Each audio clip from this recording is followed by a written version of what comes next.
పాదద్వంద్వము నేలమోపి పవను బంధించి పంచేంద్రియోన్మాదంబు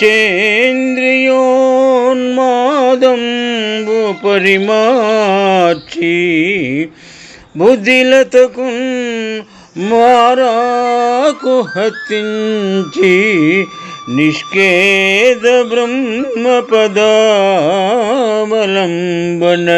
రతిన్ క్రీడించు యోగీంద్రు మర్యాదన్ నక్రము విక్రమించేగే కరిపాదాక్రాంత నిర్వక్రమై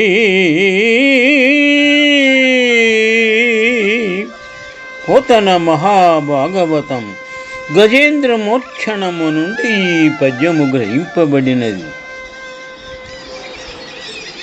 పద్యభావము: నీళ్లలో మునిగిన మొసలి రెండు కాళ్లను నేలపై మోపి ఊపిరి బిగబట్టింది. యోగేంద్రుడైన వాడు పంచేంద్రియాల ఆడంబరాన్ని అణగింపచేసి బుద్ధి అనే తీగకు మారాకు అమర్చి ఆనందమయమైన పరమాత్మ పదాలను అవలంబించి ఆనందించే విధంగా ఆ మొసలి విజృంభించి గజేంద్రుని పాదాలను కదలకుండా వదలకుండా పట్టుకున్నది. దీనికి కారణము హరిచింతన దొరుకుతుందని.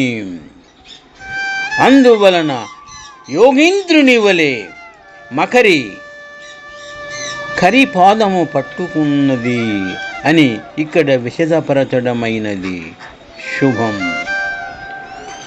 పాదద్వంద్వము నేలమోపి పవనున్ బంధించి పంచేంద్రియోన్మాదంబు పరిమార్చి బుద్ధిలతకు మారాకు హత్తించి నిష్కేద బ్రహ్మ పదావలంబనరతిన్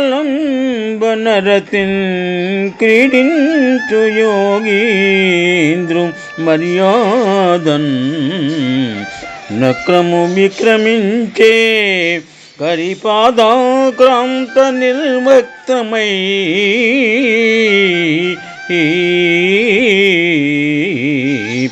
శుభం.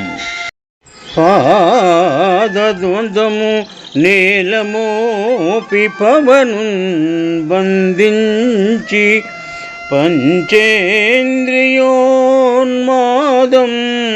పరిమార్చి బుద్ధిలతకు మారాకు హత్తించి నిష్కేద బ్రహ్మపదావలంబన రతిన్ క్రీడించు యోగీంద్రు మర్యాదన్ నక్రము విక్రమించేగే కరిపాదాక్రాంత నిర్వక్రమై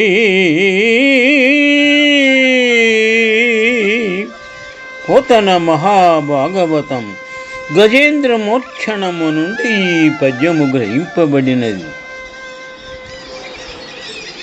పద్యభావము: నీళ్లలో మునిగిన మొసలి రెండు కాళ్లను నేలపై మోపి ఊపిరి బిగబట్టింది.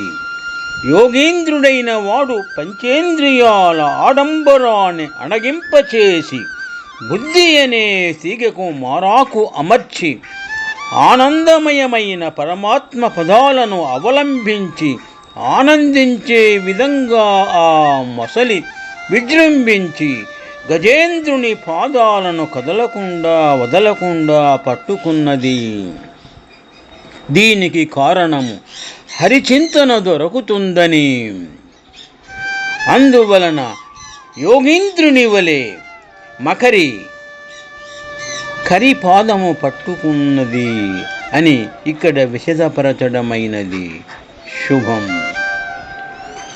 ఆదద్వందము నేలమోపి పవనున్ బంధించి పంచేంద్రియోన్మాదంబు పరిమార్చి బుద్ధిలతకు మారాకు హత్తించి నిష్కేదం బ్రహ్మ పదావలంబనరతిన్ క్రీడించు యోగీంద్రు మర్యాదన్ నక్రము విక్రమించే కరిపాదాక్రాంత నిర్వక్తమై